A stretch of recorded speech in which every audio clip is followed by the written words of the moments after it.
Chapitre 9. La boîte aux coquillages.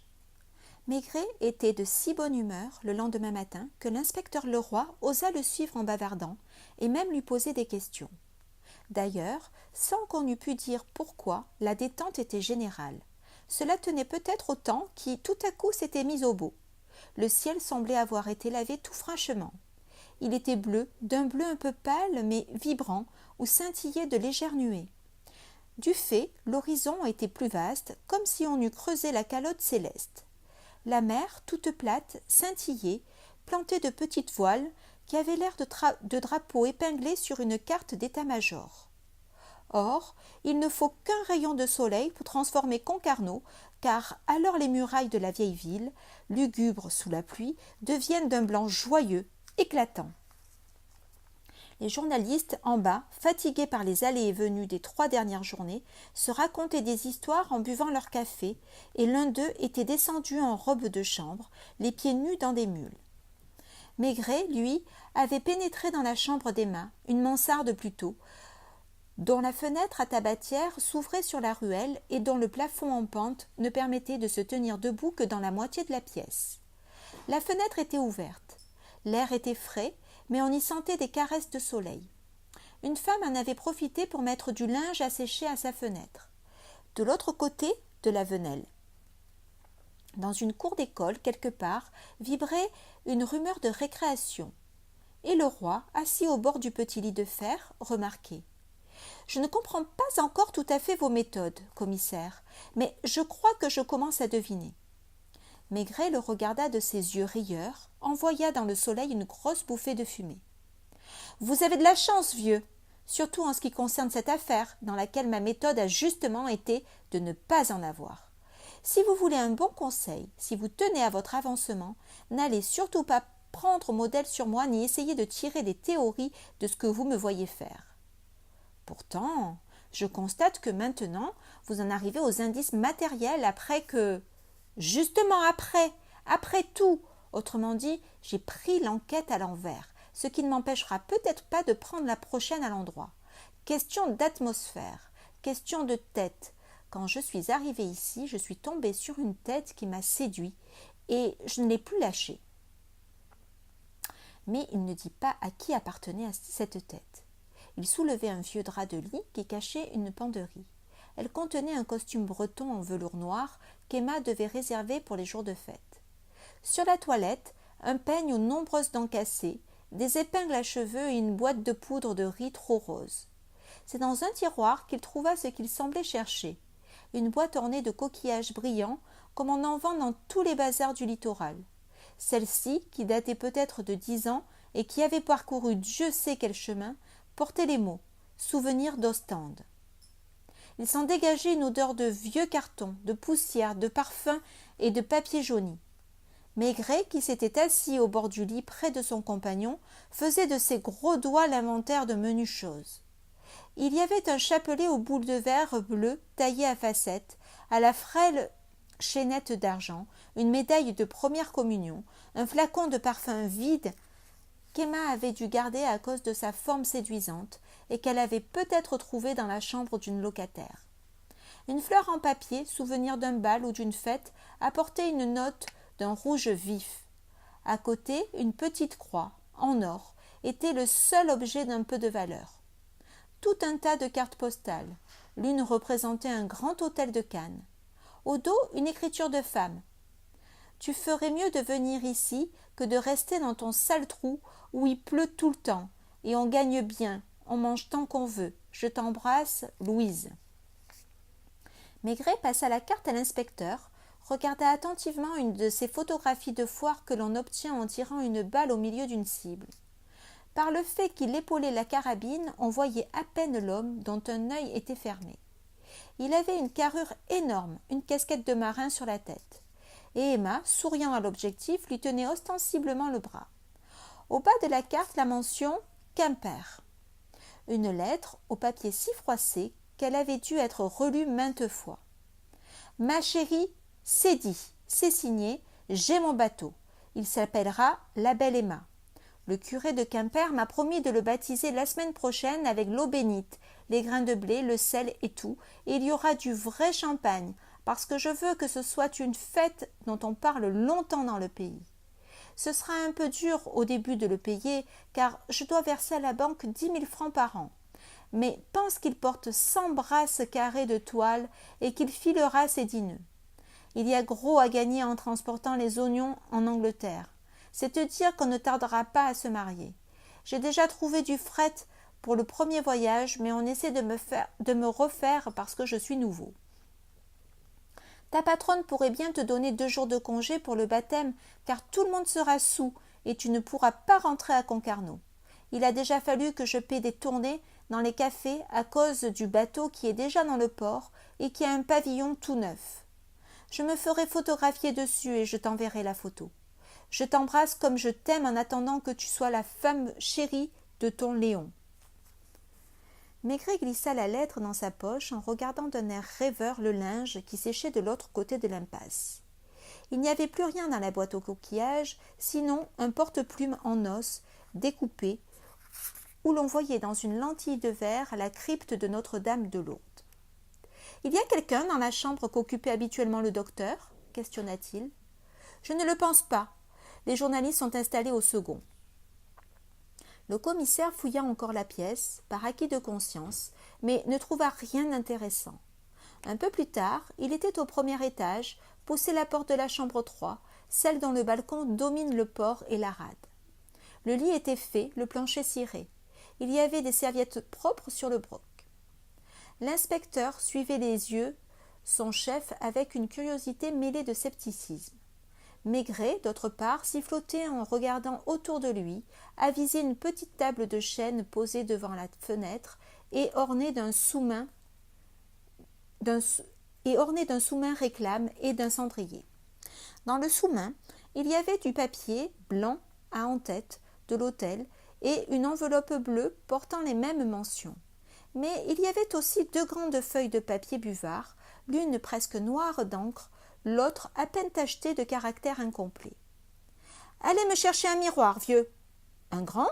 Peu importe, un miroir que je puisse poser sur la table. » Quand l'inspecteur revint, il trouva Maigret campé sur le balcon, les doigts passés dans les entournures du gilet, fumant sa pipe avec une satisfaction évidente.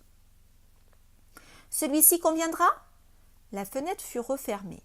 Maigret posa le miroir debout sur la table et, à l'aide de 2 chandeliers qu'il prit sur la cheminée, il dressa vis-à-vis la feuille de papier buvard. Les caractères reflétés dans la glace étaient loin d'être une lecture facile. Des lettres, des mots entiers manquaient. Il fallait en deviner d'autres, trop déformés. « J'ai compris, » dit le roi d'un air malin. « Bon, alors, allez demander au patron un carnet de compte d'Emma, ou n'importe quoi écrit par elle. » Il transcrivit des mots au crayon sur une feuille de papier. Te voir, heure, inhabité, absolument. Quand l'inspecteur revint, le commissaire, remplissant les vides avec approximation, reconstituait le billet suivant. « J'ai besoin de te voir. Viens demain à 11h dans la maison inhabitée qui se trouve sur la place, un peu plus loin que l'hôtel. Je compte absolument sur toi. Tu n'auras qu'à frapper et je t'ouvrirai la porte. »« Voici le carnet de la blanchisseuse qu'Emma tenait à jour, » annonça le roi. « Je n'en ai plus besoin. La lettre est signée. Regardez ici. Ma, autrement dit Emma, et la lettre a été écrite dans cette chambre. » Où la fille de salle retrouvait le docteur ? S'effara l'inspecteur. Maigret comprit sa répugnance à admettre cette hypothèse, surtout après la scène à laquelle, couchés sur la corniche, ils avaient assisté la veille. Dans ce cas, ce serait elle qui… Doucement, doucement, petit, pas de conclusion hâtive, et surtout pas de déduction. À quelle heure arrive le train qui doit nous amener Jean Goyard ? 11h32. Voilà ce que vous allez faire, vieux. Vous direz d'abord aux 2 collègues qui l'accompagnent de me conduire le bonhomme à la gendarmerie. Il y arrivera donc vers midi. Vous téléphonerez au maire que je serai heureux de le voir à la même heure au même endroit. Attendez, même message pour Madame Michou, que vous toucherez téléphoniquement à sa villa. Enfin, il est probable que d'un moment à l'autre, les policiers ou les gendarmes vous amèneront Emma et son amant. Même destination, même heure. Est-ce que je n'oublie personne? Bon, une recommandation. Qu'Emma ne soit pas interrogée en mon absence. Empêchez-la même de parler. Le douanier? Je n'en ai pas besoin. Monsieur Mostaganem? Non, c'est tout. Dans le café, Maigret commanda un marc du pays qu'il dégusta avec un visible plaisir tout en lançant aux journalistes. « Cela se tire, messieurs. Ce soir, vous pourrez regagner Paris. » Sa promenade à travers les rues tortueuses de la vieille ville accrut sa bonne humeur. Et quand il arriva devant la porte de la gendarmerie, surmontée du clair drapeau français, il nota que l'atmosphère, par la magie du soleil, des trois couleurs, du mur ruisselant de lumière, avait une allégresse de 14 juillet. Un vieux gendarme assis sur une chaise de l'autre côté de la poterne lisait un journal amusant.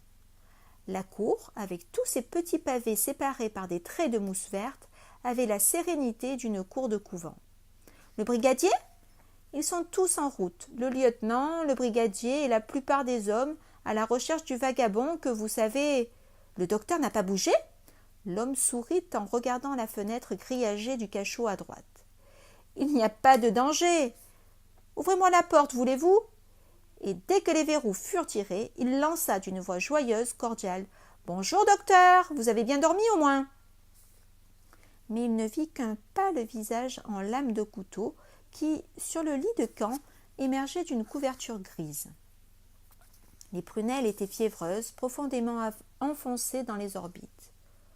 « Alors quoi, ça ne va pas ?»« Très mal, » articula Michou en se soulevant sur sa couche avec un soupir. « C'est mon rein. On vous donne tout ce dont vous avez besoin, j'espère. »« Oui, vous êtes bien aimable. » Il s'était couché tout habillé. Il sortit les jambes de la couverture, s'assit, se passa la main sur le front. Et Maigret, au même moment, enfourchait une chaise, s'accoudait au dossier, éclatant de santé, d'entrain. « Dites donc, je vois que vous avez commandé du Bourgogne. »« C'est ma mère qui me l'a apporté hier. J'aurais autant aimé éviter cette visite. Elle a dû avoir vent de quelque chose à Paris. Elle est rentrée. » Le cerne des paupières rongeait la moitié des joues non rasées qui semblaient plus creuses. Et l'absence de cravate, comme le complet fripé, accroissait l'impression de détresse qui se dégageait du personnage. Il s'interrompait de parler pour tout sauter. Il cracha même ostensiblement dans son mouchoir qu'il regarda en homme qui craint la tuberculose et qui s'observe avec anxiété. « Vous avez du nouveau ?» questionna-t-il avec lassitude. « Les gendarmes ont dû vous parler du drame de cette nuit. »« Non. Qui a été ?» Il s'était collé au mur, comme s'il eût craint d'être assailli. « Un passant qui a reçu une balle dans la jambe. »« Et on tient le meurtrier ?»« Je n'en peux plus, commissaire. Avouez qu'il y a de quoi devenir fou. Encore un client du café de l'Amiral, n'est-ce pas ? C'est nous que l'on vise, et je me creuse en vain la tête pour deviner pourquoi. Oui, pourquoi ? Mostaganem, Le Pommeraye, Goyard, et le poison qui nous était destiné à tous. Vous verrez qu'ils finiront par m'atteindre malgré tout, ici même. Mais pourquoi, dites ? » Il n'était plus pâle, il était livide. Il faisait mal à voir tant il illustrait l'idée de panique dans ce qu'elle a de plus pitoyable, de plus affreux. « Je n'ose pas dormir. Cette fenêtre, tenez, il y a des barreaux, mais il est possible de tirer à travers. La nuit. Un gendarme, ça peut s'endormir ou penser à autre chose. Je ne suis pas née pour une vie pareille, moi. Hier, j'ai bu toute cette bouteille avec l'espoir de dormir et je n'ai pas fermé l'œil, j'ai été malade. Si seulement on était parvenu à abattre ce vagabond avec son chien jaune. Est-ce qu'on l'a revu, le chien? Est-ce qu'il rôde toujours autour du café? Je ne comprends pas qu'on ne lui ait pas envoyé une balle dans la peau, à lui et à son maître. Son maître a quitté Concarneau cette nuit. Ah? Le docteur semblait avoir peine à y croire. Tout de suite après son nouveau crime? Avant. Mais alors, ce n'est pas possible, il faut croire que... C'est cela, je le disais au maire cette nuit. Un drôle de bonhomme, entre nous, le maire. Qu'est-ce que vous en pensez, vous? Moi? Je ne sais pas, Enfin, il vous a vendu les terrains du lotissement, vous êtes en rapport avec lui, vous étiez ce qu'on appelle des amis. Nous avions surtout des relations d'affaires et de bon voisinage, à la campagne. Maigret nota que la voix se raffermissait, qu'il y avait moins de flou dans le regard du docteur. « Qu'est-ce que vous lui disiez » Maigret tira son carnet de sa poche. Je lui disais que la série de crimes, ou si vous préférez de tentatives de meurtre, n'avait pu être commise par aucune des personnes actuellement connues de nous. Je ne vais pas reprendre les drames un par un. Je résume. Je parle objectivement, n'est-ce pas ? En technicien, eh bien, il est certain que vous n'avez pas pu matériellement tirer cette nuit sur le douanier, ce qui pourrait suffire à vous mettre hors de cause. Le Pommeraye n'a pas pu tirer non plus, puisqu'on l'enterre demain matin. Ni Goyard qui vient d'être retrouvé à Paris. Et il ne pouvait, ni l'un ni l'autre, se trouver le vendredi soir derrière la boîte aux lettres de la maison vide. Emma non plus. Mais le vagabond du haut chien jaune ? J'y ai pensé. Non seulement ce n'est pas lui qui a empoisonné le Pommeraye, mais cette nuit, il était loin des lieux du drame quand celui-ci s'est produit. C'est pourquoi j'ai parlé au maire d'une personne inconnue, un X mystérieux, qui, lui, pourrait avoir commis tous ces crimes. À moins qu'il ne s'agisse pas d'une série.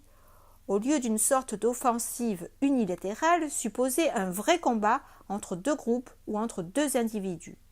Mais alors, commissaire, qu'est-ce que je deviens, moi ? S'il y a des ennemis inconnus qui rôdent, Et son visage se ternissait à nouveau. Il se prit la tête à deux mains. Quand je pense que je suis malade, que les médecins me recommandent le calme le plus absolu, oh, il n'y aura pas besoin d'une balle ni de poison pour m'avoir. Vous verrez que mon rein fera le nécessaire. Qu'est-ce que vous pensez du maire ? Je ne sais pas, je ne sais rien. Il est d'une famille très riche, jeune homme, il a mené la grande vie à Paris, il a eu son écurie de course, puis il s'est rangé, il a sauvé une partie de sa fortune, et il est venu s'installer ici, dans la maison de son grand-père, qui était lui aussi maire de Concarneau. Il m'a vendu les terres qui ne lui servaient pas. Je crois qu'il vaudrait être nommé conseiller général pour finir au Sénat. Le docteur s'était levé, et on eût juré qu'en quelques jours il avait maigri de 10 kilos. Il se fut mis à pleurer d'énervement qu'on ne s'en serait pas étonné. Qu'est-ce que vous voulez y comprendre ? Et ce Goyard qui est à Paris, quand on croit, qu'est-ce qu'il peut bien faire là ? Et pourquoi ? Nous ne tarderons pas à le savoir, car il va arriver à Concarneau. Il est même arrivé à l'heure qu'il est. On l'a arrêté ? On l'a prié de suivre deux messieurs jusqu'ici. Ce n'est pas la même chose. Qu'est-ce qu'il a dit ? Rien. Il est vrai qu'on ne lui a encore rien demandé. Alors, soudain, le docteur regarda le commissaire en face. Le sang lui monta d'un seul coup aux pommettes. « Qu'est-ce que cela veut dire ? Moi, j'ai l'impression que quelqu'un devient fou.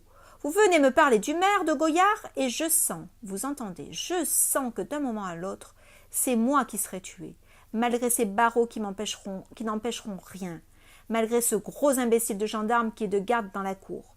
Et je ne veux pas mourir, je ne veux pas. Qu'on me donne seulement un revolver pour me défendre, ou alors qu'on enferme ceux qui en veulent à ma vie, ceux qui ont tué le Pommeraye, qui ont empoisonné la bouteille. » Il pantelait des pieds à la tête. « Je ne suis pas un héros, moi. Mon métier n'est pas de braver la mort. Je suis un homme, je suis un malade, et j'ai bien assez pour vivre de lutter contre la maladie. Vous parlez, mais qu'est-ce que vous faites ?» Rageur, il se frappa le front contre le mur. Tout ceci ressemble à une conspiration, à moins qu'on veuille me rendre fou. Oui, on veut m'interner, qui sait ? N'est-ce pas ma mère qui en a assez, parce que j'ai toujours gardé jalousement la part qui me revient dans l'héritage de mon père. Mais je ne me laisserai pas faire. Maigret n'avait pas bougé. Il était toujours là, au milieu de la cellule blanche, dont un mur était inondé de soleil, les coudes sur le dossier de sa chaise, la pipe aux dents. Le docteur allait et venait, en proie à une agitation qui confinait au délire. Or, soudain, on entendit dans la pièce une voix joyeuse, à peine ironique, qui modulait à la façon des enfants. « Coucou !» Ernest Michoud sursauta, regarda les quatre coins de la cellule avant de fixer Maigret. Et alors, il aperçut le visage du commissaire qui avait tiré sa pipe de sa bouche et qui rigolait en lui lançant une œillade. Ce fut comme l'effet d'un déclic. Michoud s'immobilisa, tout mou, tout falot, eut l'air de fondre jusqu'à en devenir une silhouette irréelle d'inconsistance. « C'est vous qui… » On eût pu croire que la voix venait d'ailleurs, comme celle d'un ventriloque qui fait jaillir les mots du plafond ou d'un vase de porcelaine. Les yeux de Maigret riaient toujours tandis qu'il se levait et prononçait avec une gravité encourageante qui contrastait avec l'expression de sa physionomie. « Remettez-vous, docteur. J'entendais pas dans la cour. Dans quelques instants, l'assassin sera certainement entre ces 4 murs. » Ce fut le maire que le gendarme introduisit le premier. Mais il y avait d'autres bruits de pas dans la cour.